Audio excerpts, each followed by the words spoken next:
Today in this video we are going to solve एक past paper from Aga Khan University and this is from the chapter electrostatics.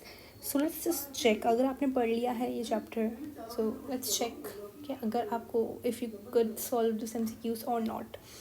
So let's just get started. वैसे बता दूँ ये एक आगा खान का past paper है और यही सेम पास्ट पेपर आपको पंजाब बुक की एक एग्ज़ाम्पल है वही है जिनको उस एग्ज़ाम्पल को इन लोगों ने अपने एग्ज़ाम के अंदर डाला था.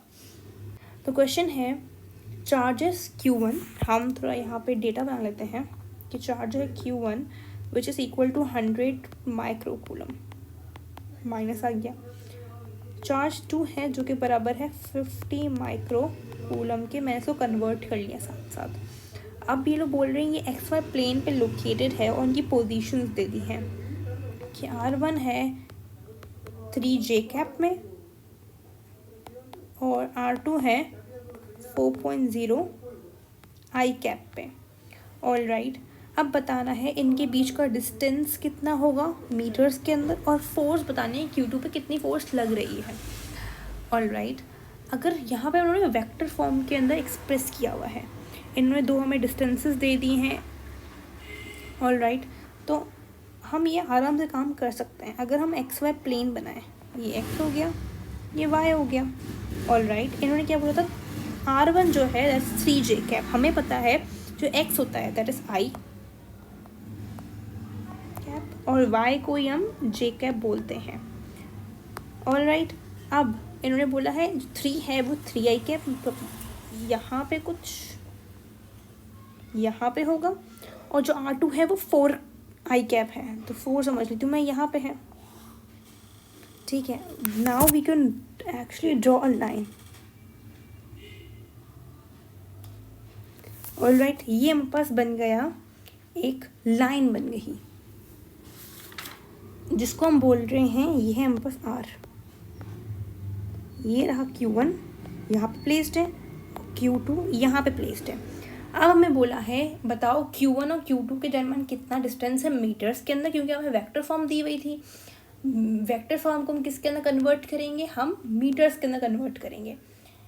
All right. और फिर बोला गया है अब बताओ इनके दरमियान फोर्स कितनी है. अगर आपने वेक्टर का कॉन्सेप्ट पढ़ा है so that's it's just a cup of cake for you. All right. ठीक है. हम जब R के अंदर जब हम पोजीशन वेक्टर रखते हैं तो हम फॉर्मूला यूज़ करते हैं फाइनल माइनस इनिशियल. हम यहाँ पे भी यही इस्तेमाल करेंगे. फाइनल क्या है हमारे पास 4I कैप और इनिशियल क्या थी 3I cap 3J cap sorry. अब आपको पता है जब ये तो हमारे पास आ गई वेक्टर फॉर्म, इस वेक्टर फॉर्म की हम मैग्नीट्यूड कैसे निकालते थे. All right. तो मैग्नीट्यूड कैसे निकालते थे इस तरीके से 4 का स्क्वायर हो जाएगा प्लस -3 का स्क्वायर.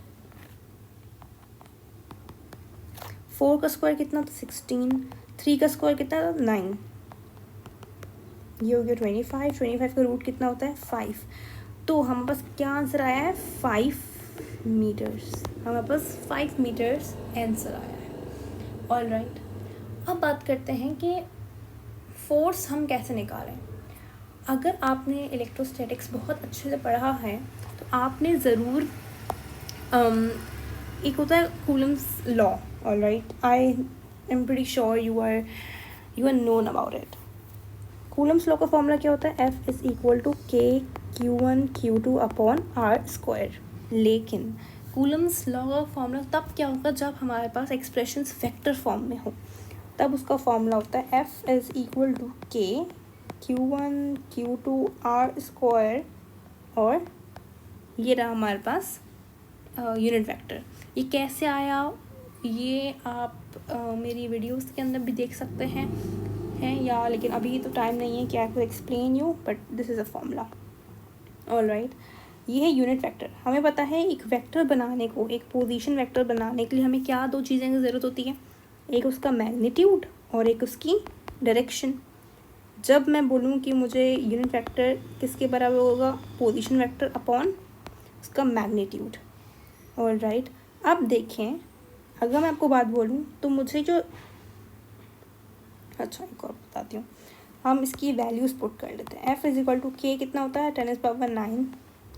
Q1 कितने के बराबर है 100 × 10⁻⁻6। दूसरा चार्ज कितने के बराबर है 50 × 10⁻⁻6। R² हमारा डिस्टेंस कितना आया था 25 आया था, सॉरी 5 आया था, तो 5 का स्क्वायर। नाउ अब ये हमें निकालना है R कैप मैंने आपको बता दिया, ये निकलेगा इस फॉर्मूला से। अब R का पोजीशन वेक्टर क्या था जो हमारे पास दिया हुआ था 4i cap minus 3j cap, ये था। तो हम यहाँ पे ये आराम से पुट कर सकते हैं। को थोड़ा रेज कर लेती हूँ। 4i cap minus 3j cap, I hope I am writing correct, yes. और इसका मैग्नीट्यूड टीचर लिखना था, ये रहा 5। अब हमें इसे सिंप्लीफाई करना है। ये कैसे सिंप्लीफाई होगा, बात बहुत आसान है। F इस बराबर होगा 9 × 10⁻⁹। अब ये 100 है, ठीक है, ये 10⁻2 बना, 10⁻2 + -6 कितना बनता है 10⁻⁻4। ये 15 × 10⁻⁻6 है, मैं इसको 5 × 10⁻⁻5 लिख सकती हूँ।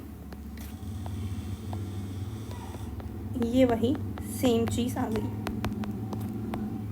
नाउ सी, मैं इस 5 को काट सकती हूँ, ठीक है, तो फोर्स बराबर हो जाएगी, आप देखिएगा -5 -4 और ये +9 से कट जाएगा, क्या बचा 9 × 5 का स्क्वायर कितना होता है 25 और 4i cap minus 3j cap.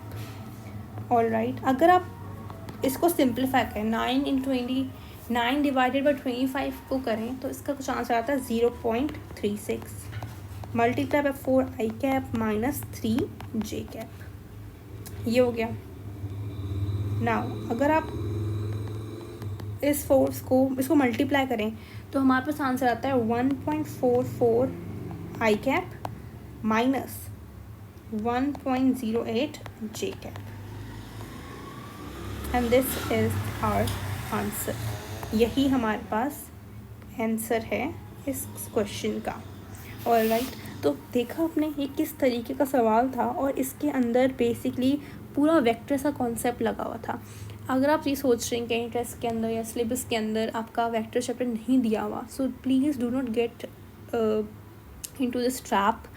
This is just a trap. Vectors is very important chapter, especially for electrostatics. इतने सारे इलेक्ट्रिसिटी के चैप्टर्स आएंगे आगे। vectors are actually very important topic, ठीक है। So I don't want you to skip this chapter and to get caught in this trap. So please study this vectors with every concept that could have applied.